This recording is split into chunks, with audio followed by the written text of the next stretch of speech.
پاکستان میں رہنا ایک پاکستانی کے لیے ایسا ہی ہے جیسے ایک لڑکی کی شادی ہو جائے نئی نئی،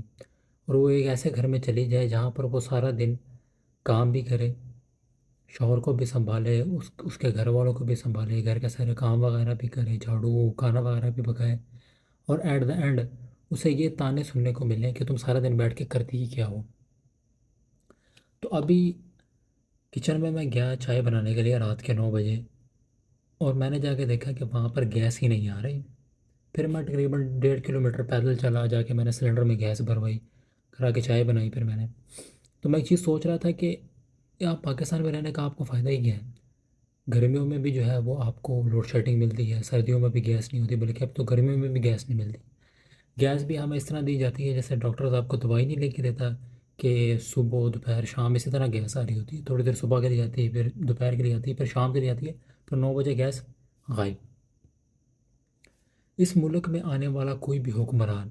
اس نے سوائے اس قوم کو وعدوں کے علاوہ کچھ بھی نہیں دیا۔ عمران خان صاحب کی مثال لے لے، خان صاحب جب آئے تھے تو انہوں نے کہا تھا کہ میں ان سب چوروں کو جیل میں ڈالوں گا، آج خان صاحب خود جیل میں ہیں۔ نواز شریف صاحب کو جب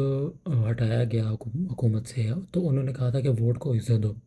جب ووٹ کو عزت دی تو وہ لندن چلے گئے۔ اور زرداری صاحب تو یہ کہتے ہیں کہ کھپے کھپے پاکستان کھپے، ان کے پاکستان کھپانے کے چکر میں وہ پاکستانیوں کو کھپا رہے ہیں۔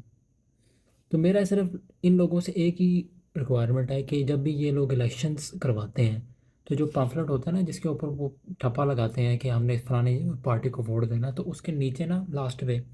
ایک اور سیکشن بھی ایڈ کریں، اس کے اوپر لکھیں کہ میں پاکستانی ان میں سے کسی بھی پارٹی کو ووٹ نہیں دینا چاہتا، کیونکہ مجھے ان ساری پارٹیوں سے کوئی امید نہیں ہے، کیونکہ یہ ساری پارٹی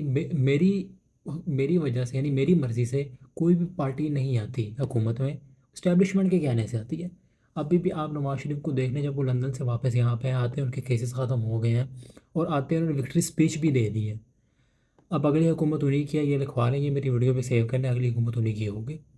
تو نیچے وہ پمفلٹ میں نے سیکشن ایڈ کر دیں کہ میں میرے مرضی سے تو یہ حکومتیں آتی نہیں، تو میری ان میں سے کسی سے بھی یہ امید نہیں ہے کہ وہ میرے مسائل کو حل کریں گی، تاکہ الیکشن کمیشنز اور پاکستانیوں کو یہ بھی پتہ چلے کہ کتنے پرسنٹ پاکستانی ایسے ہیں جو اس طرح کی سوچ رکھتے ہیں۔ شکریہ۔